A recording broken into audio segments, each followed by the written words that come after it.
दोस्तों काफी टाइम से मैं WWE देख नहीं रहा था और यही रीजन है कि चैनल पर WWE की वीडियोस भी नहीं आ रही थी। मतलब मैंने WWE बिल्कुल नहीं देखी, ऐसा भी नहीं कह सकते क्योंकि WWE फैंस है तो ऐसा हो नहीं सकता।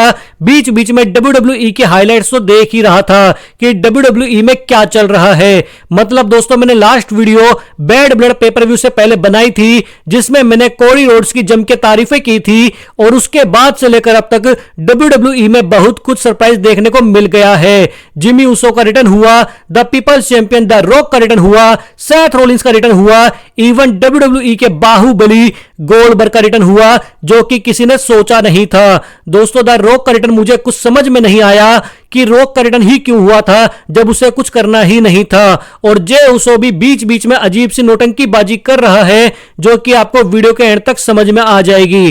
दोस्तों अगर हम स्टार्टिंग से बात करें तो बैड ब्लड पेपर व्यू में हमें Roman Reigns and Cody Rhodes versus solo Sikoa and Jacob फाटो का काफी तगड़ा मैच देखने को मिला था जिसमें एक तरह से देखा जाए तो रोमन रेंस और कोडी रोड्स के लिए सोलो सिकोआ की ब्लड लाइन को हराना थोड़ा मुश्किल हो रहा था, लेकिन जिमी ऊसो के रिटर्न ने बैड ब्लड में मानो तहलका मचा दिया। लेकिन दोस्तों इस मैच में हमें जिमी ऊसो के साथ साथ द रॉक का रिटर्न भी देखने को मिला था जिसमें द रॉक ने कुछ नहीं किया, सिर्फ आया और स्टाइल मारकर चला गया। मतलब द रॉक के स्टाइल मारने से हुआ क्या, मतलब द रॉक या तो रोमन रेंस की मदद करता या फिर सोलो सिकोआ की मदद करता, तब तो समझ में भी आता कि द रॉक इनमें से किसकी साइड है। लेकिन द रॉक आया और स्टाइल मारकर चला गया जिससे सिर्फ एक ही फायदा हुआ है कि लोगों को पता चल गया है कि जल्दी ही हमें रॉयल रंबल या फिर रेसलमेनिया 41 तक द रॉक का मैच और उसकी दखलंदाजी रोमन रेंस और सोलो सिकोआ की ब्लड लाइन में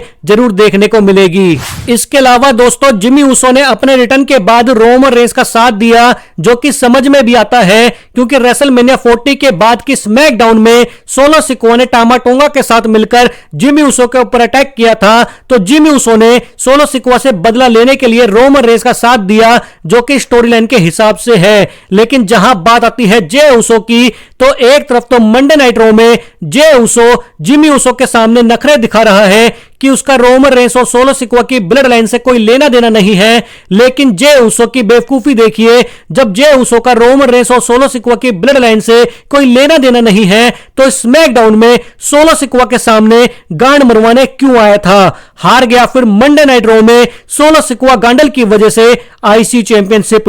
और सोलो सिकोआ भी अजीब ही गांडल है। मतलब एक तरफ तो सोलो सिकोआ ने रेसलमेनिया 40 के बाद की स्मैकडाउन में जिमी ऊसो के ऊपर अटैक किया और यह कहा कि उसका पुरानी ब्लड लाइन से कोई मतलब नहीं है और वो अब अपनी नई ब्लड लाइन बनाएगा।